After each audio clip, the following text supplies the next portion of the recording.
സംസ്ഥാനത്ത് ലഹരിക്കെതിരായ നടപടി ശക്തമാക്കി പോലീസ്. കഴിഞ്ഞ ഒരാഴ്ചക്കിടെ 2854 പേരാണ് ഓപ്പറേഷൻ ഡി ഹണ്ടിന്റെ ഭാഗമായ പരിശോധനയിൽ അറസ്റ്റിലായത്. 1.5 കിലോ MDMA-യും 1.5 ക്വിന്റൽ കഞ്ചാവും പിടികൂടിയിട്ടുണ്ട്.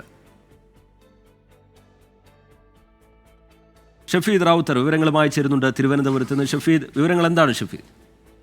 ശ്രീജിത്ത്, സംസ്ഥാനത്ത് ഈ ലഹരി ഉപയോഗിച്ചുള്ള ആക്രമണ സംഭവങ്ങൾ അത് വർദ്ധിച്ചൊരു പശ്ചാത്തലത്തിൽ കൂടിയാണ് സംസ്ഥാന പോലീസ് മേധാവി ലോ ആൻഡ് ഓർഡർ ADGP-യായ മനോജ് എബ്രഹാമിനെ ചുമതലപ്പെടുത്തിയത്. ഈ ഓപ്പറേഷൻ ഡി ഹണ്ട് കാര്യക്ഷമമായി നടപ്പാക്കണം എന്നുള്ളത്.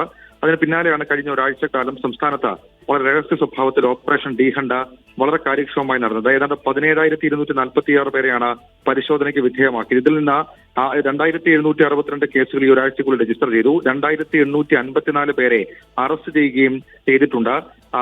ഏതാണ്ട് 1.5 കിലോ MDMA പിടിച്ചെടുത്തു. 153.56 കിലോഗ്രാം കഞ്ചാവും പിടിച്ചെടുത്തു. 18.15 ഗ്രാം ഹഷിഷ് ഓയിലും പിടികൂടിയിട്ടുണ്ട്. ഈ നിലവിലിപ്പോൾ ഈ ലഭിച്ച രഹസ്യവിവരത്തിന്റെ അടക്കം അടിസ്ഥാനത്തിൽ നടത്തിയ പരിശോധനയിൽ ചില കാരിയേഴ്സിനെ കുറിച്ചുള്ള വിവരങ്ങൾ പോലീസിന് ലഭിച്ചിട്ടുണ്ട്. ഇവരെ കേന്ദ്രീകരിച്ച് കൂടുതൽ അന്വേഷണം നടത്താനാണ് പോലീസ് തീരുമാനിച്ചിട്ടുള്ളത്. ഓപ്പറേഷൻ ഡി ഹണ്ടിന്റെ അടുത്ത ഘട്ടം അത് അടുത്ത ആഴ്ച തന്നെ ആരംഭിക്കാനും നിലവിലിപ്പോൾ പോലീസ് തീരുമാനിച്ചിട്ടുണ്ട്. റിജിത്ത്. ശരി, ഷഫീദ് റാവുത്തർ തിരുവനന്തപുരത്ത് നിന്ന് വിവരങ്ങൾ നൽകുകയായിരുന്നു.